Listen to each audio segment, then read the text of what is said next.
What are you here to do today? I'm here at the invitation of the U.S. government. My mandate does four things essentially.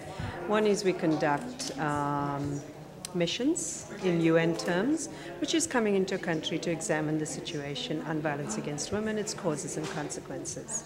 I cannot go into a country unless I'm invited by the government. I send a request to the government and the US government acceded to the request.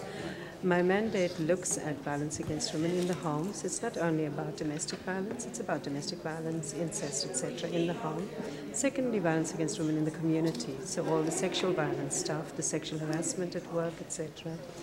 Also looks at violence that's perpetrated or condoned by the state. Institutional settings, detention centers, prisons, and violence against refugee and migrant women, so the transnational aspect of this work. The incidence of abuse, sexual abuse and rape is pretty high in the native population. Why is that? And what needs to be done? I don't know. Partly my mission is to explore, to look at context, to look at realities, to ask questions. And I present a report to the Human Rights Council in Geneva, and I think these missions are a time for reflection by local role players, by the government in a country, to reflect on what are the causes, what are the consequences, what are some of the solutions that a country has to come up with. So I'm here, I record statistics, I talk to local people, find out what their context, the realities and challenges are, and it can range from the socioeconomic realities of people to lack of finances to run services. So ultimately my role is to be an independent outsider observing and trying to understand what the challenges are that are being faced and present that in a report.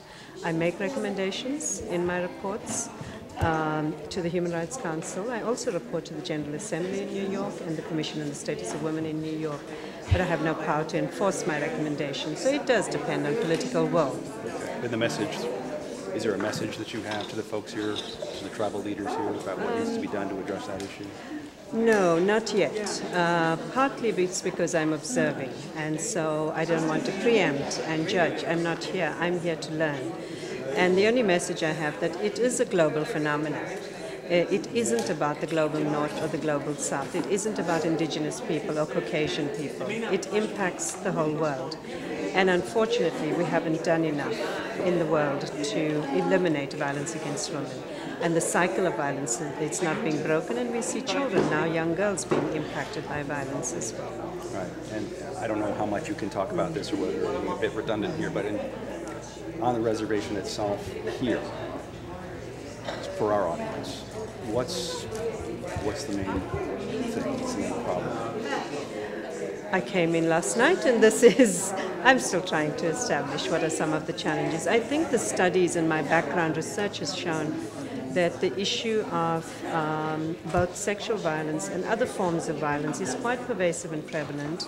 One statistic says that 88% of perpetrators are non-natives. And the question then to be asked is around accountability and impunity, because impunity normalizes violence. And as long as there's a lack of accountability, and it has been brought to my notice that there are issues of jurisdictional issues, but there are, I think, a large number of other issues, which I'm hoping that today I'm able to meet with different people and get a sense, and then my report will reflect that. So I do not want to preempt any kind of findings, but the message for me is we all need to work harder towards elimination.